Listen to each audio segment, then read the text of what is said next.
Everyone, আসসালামু আলাইকুম। কাছের ও দূরের যে যেখান থেকে আমার এই ভিডিওটি দেখছো সবাইকে জানাই অন্তরের অন্তঃস্থল থেকে শুভেচ্ছা ও ভালোবাসা। আশা করি আল্লাহর রহমতে সবাই ভালো আছে। আমি আলহামদুলিল্লাহ সকলের দোয়ায় ও আল্লাহ পাকের ইচ্ছায় ভালো আছি। তাই বরাবরের মতো চলে আসলাম নতুন আরও একটি ভিডিও নিয়ে। আশা করি আমার ফুল ভিডিওটি দেখবে। আর দেখতে দেখতে যদি কোথাও একটু ভালো লাগে তবে অবশ্যই একটি চ্যানেলটা সাবস্ক্রাইব করে আমার ছোট্ট চ্যানেলের পাশে থাকার অনুরোধ রইল। আর অলরেডি যারা আগে থেকে চ্যানেলটা সাবস্ক্রাইব করে রেখেছো তাদেরকে জানাই অসংখ্য ধন্যবাদ। কথা বলতে বলতে দিয়ে কিন্তু আমি তোমাদের সাথে অনেক কিছু শেয়ার করেছি। তোমরা যারা আমার রেগুলার ভিডিও দেখো তারা অবশ্যই জানো যে আমি কিছু কাজ নিয়ে খুবই ব্যস্ত থাকি। তাই কাজগুলো এখন আর নেই, আজকে রেস্টে আছি সবাই 2 দিন ধরে, তাই ভিডিও করা হয়নি। যেহেতু কাজ নেই তাই সংসারের যত কাজবাজ ছিল সেগুলো আমি সেরে নিয়েছি। আর এদিকে মেয়েদের স্কুল ড্রেস বা স্কুল ব্যাগ এগুলো যা যা ছিল কেনাকাটা বাহিরের কাজগুলো করে নিয়েছি। আর ঘরেও যে কাজগুলো ছিল সেগুলো এলোমেলো হয়ে আসছিল, এগুলো সব আবার নতুন করে একটু পরিষ্কার করে সাজিয়ে নিলাম। দেখা যায় অনেকে কাজ না থাকলে শুয়ে বয়ে দিন কাটায়, কিন্তু আমার অভ্যাসটা একেবারে অন্য রকম। কাজ না থাকলেও আমি কাজ খুঁজে বের করে নিই। শুকে যে ময়লাগুলো পড়েছিল, আসবাবপত্র যেই একটু ধুলাবালু পড়ে সেগুলো আবারও ভালো করে পরিষ্কার করে নিলাম, সুকেশটা আবার জিয়ে নিলাম। এই যে আমি একদিকে গুছাচ্ছি, আমার মেয়ে দেখো সব কসমেটিক যত সাজার যে এগুলো আছে কসমেটিকগুলো বা জুয়েলার্সগুলো সেগুলো কিন্তু একে একে বের করে পুরা খাটে ভরে নিছে। ও এগুলো দিয়ে এখন সাজগোজ করবে। মাঝের মধ্যে ওরা না সাজলে নাকি ওদের ভালো লাগে না, তাই ওরা মাঝের মধ্যে এরকম করে সব বের করে নিয়ে তারপর সাজে।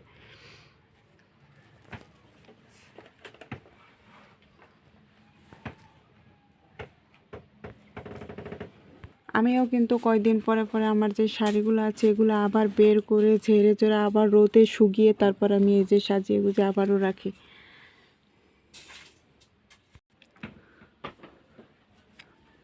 তোমরা যারা ভিডিওটি দেখতে দেখতে এ পর্যন্ত এসেছো তারা যদি এখনও একটি লাইক দিতে ভুলে গিয়ে থাকো, প্লিজ এখনই একটা লাইক দিয়ে দাও। তোমার একটি লাইক আমার ভিডিওটি চলে যাবে অসংখ্য মানুষের কাছে।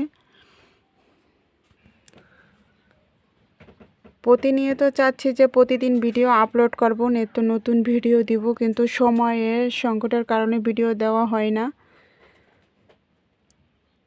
আমরা যে কাজগুলো করে থাকি তা রাত দিন 24 ঘন্টায় ধরতে গেলে কাজগুলো করার উপরেই থাকতেই হয়। যেহেতু রান্না বান্না বাচ্চা কাচ্চা সব কিছু সামলিয়ে ইবাদত বন্দিগি করে তারপর আমরা এই কাজগুলো করে থাকি, তাই ভিডিওগুলো সেরকম আর করা হয়। তারপরে যখন নাকি সময় একটু পাই তখনই তোমাদের সাথে শেয়ার করি ভিডিওগুলা। আর এত কষ্টের ভিডিওগুলো তোমরা যদি লাইক না দাও, শেয়ার না করো, আমার কিন্তু এই কষ্টগুলো সার্থ হবে না। আমি কিন্তু সফল ইউটিউবার হতে পারবো না। তোমরা যদি আমার সাথে থাকো, সাপোর্ট দাও, তোমাদের ভালোবাসা পেলে হয়তো আমি সামনের দিকে এগিয়ে যেতে পারবো। আমার ভিডিও তোমাদের কেমন লাগে বা কোনখানে ভুল ত্রুটি হয় তা অবশ্যই কমেন্টে বলবে। যেহেতু ওরা নতুন স্কুলে ভর্তি হয়েছে তাই নতুন ব্যাগ নিয়ে আসলাম। দেখা যায় মার্কেটে একটার জন্য গেলে আর একটা কিনতে মন চায়, তাই ওদের জন্য কিছু জামার পিছু নিয়ে এসেছি।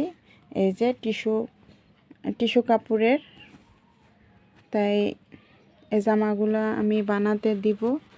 যেহেতু আমি সেলাই কাজ করি কিন্তু জর্জেট বা টিস্যু এই ধরনের কাজগুলো করে থাকি না। সুতি যে কাপড়গুলো আছে ওইগুলো দিয়েই আমি বানিয়ে থাকি। আর এইগুলো যেহেতু টিস্যু কাপড়, এগুলো আমি কোনো টেইলার্সে দিয়ে বানিয়ে নিব। চাচ্ছিলাম যে আজকে চলে যাব, কিন্তু আজকে আর যাওয়া হবে না। কালকে সকালে একটা কাজ আছে, তাই কালকে সকালে একসাথে বের হব আর এগুলো দিয়ে আসব। আমি মেশিনে কাজ করি, মেশিনে আমার কাপড়গুলো আমি নিজে বানিয়ে থাকি। আর এই যে এটা একটা পাতলা ওড়না দিয়ে আমি এভাবে মেশিনটা ঢেকে রেখেছি।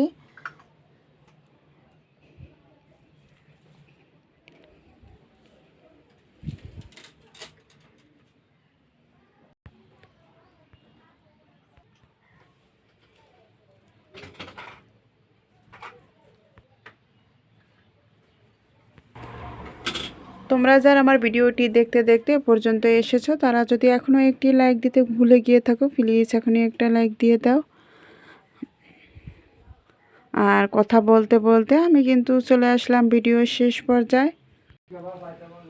চলে আসবো আবার কোনো নতুন ভিডিও নিয়ে। সেই পর্যন্ত সবাই ভালো থাকবে, সুস্থ থাকবে, সবাই আমার জন্য দোয়া করবে।